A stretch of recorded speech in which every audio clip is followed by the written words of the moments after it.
The Austin Police Department trying to find answers this morning after KVUE obtained an exclusive video showing a police sergeant possibly poisoned by carbon monoxide from his patrol unit. KVUE's Jay Wallace joins us live in the newsroom this morning to explain exactly what we discovered. Jay? Yeah, Corey, well, this video, it's from March 18th, and you can hear Sgt Sgt LaHood speaking to another officer when he realized something was wrong. Did somebody come check you out? No, man, I just need fresh air. I was like, my head started having a headache, and I was like, I can't read, and then I'm like, what the f, man? And I hit the curve over here.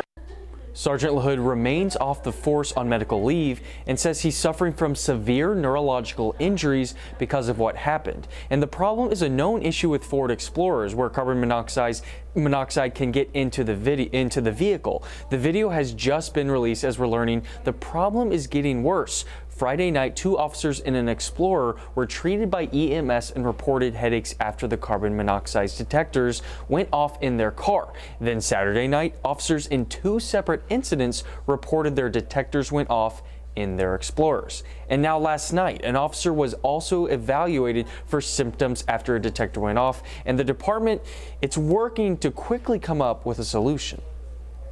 So there's a lot of things on the table that we want to look at, but one is that we want to, number one is the safety of officers is paramount, but we also want to make sure that we're making wise financial decisions for the city of Austin as well.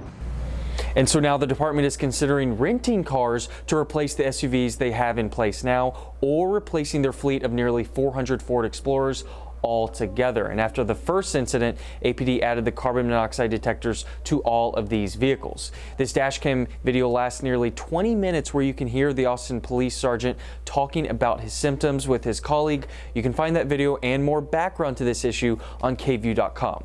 Live in the newsroom, Jay Wallace, KVUE News.